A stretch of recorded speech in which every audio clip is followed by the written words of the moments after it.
The results of the division on second reading of the Finance Bill 2024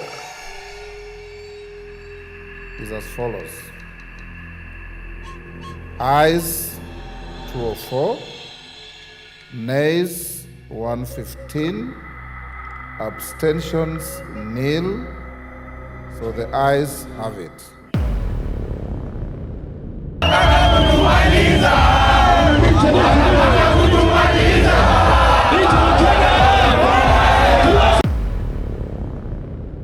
Imagine a city where protest feels like oxygen,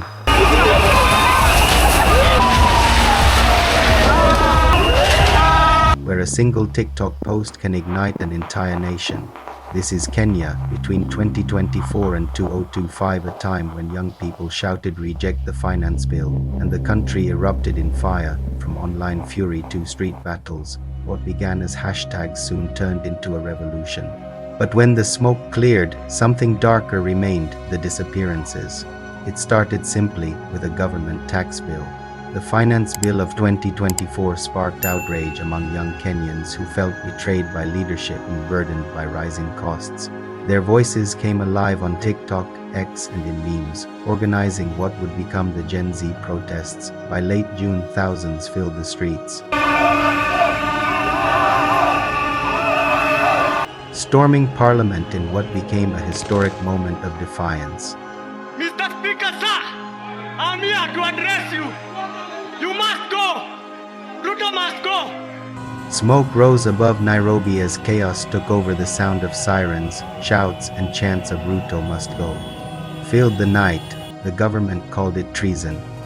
It is not in order or even conceivable that criminals pretending to be peaceful protesters can rain terror against the people, their elected representatives, and the institutions established under our Constitution, and expect to go scot-free.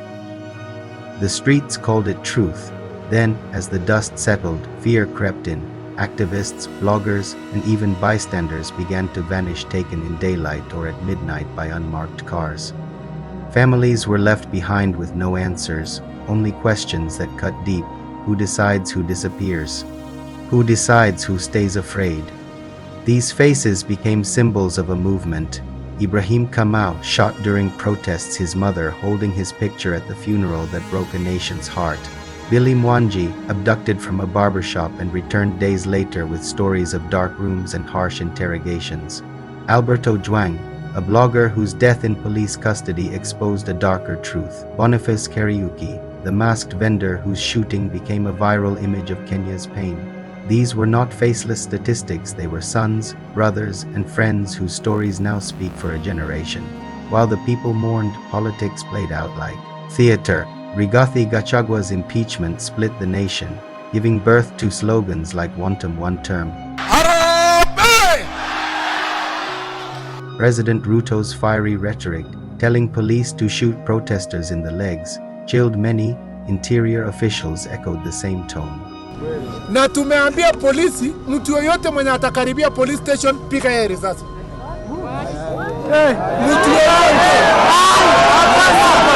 The streets answered back with chants.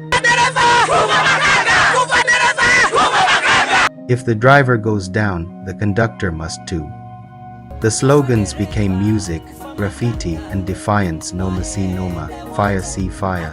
Kenya had become a country of chants and symbols, where words sparked revolutions. Online, a new battlefield emerged. Hackers from Anonymous threatened to expose secrets. MPs had personal data leaked, and digital chaos merged with street unrest.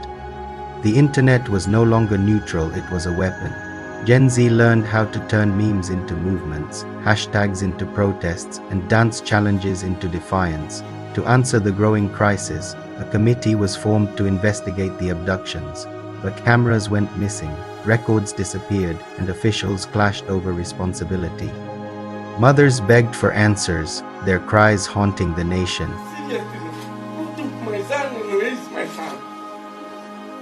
Arrests followed in a few cases, but justice came in drips.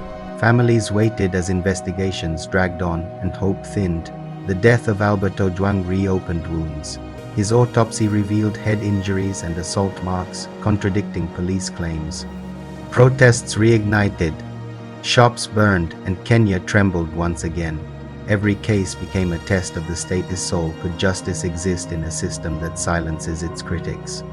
Behind the fire were deeper wounds. Ghost schools, corruption, and collapsing businesses showed that citizens were paying taxes for broken promises. Trust eroded, dreams felt stolen. The young began to imagine new systems, crowdfunding hospitals, refusing to wait for failed leadership. Amid chaos, courage flickered. Babu Owino stood with protesters, his voice echoing through parliament. In courtrooms, mothers wept as their loved ones' names were read. Some politicians turned the pain into slogans. Others fought to make change real. It was hard to tell who was a hero and who was just performing, but the bigger story is about democracy itself, the fragile architecture of accountability. When watchdogs go silent and institutions fail, the people must decide what comes next. The Gen Z movement became not just a protest but a moral reckoning, a generation refusing to inherit silence. And as the night falls over Nairobi, the city refuses to sleep. Kenya is tired, but Kenya is speaking. The abductions left wounds that cannot be healed by silence. The generation that filmed, posted, and marched will not forget. They will keep asking, where are those taken? Who will answer? Because this story is not over. It is only the first chapter, and in Kenya, the next page turns fast. Please like, share, and subscribe for more documentaries.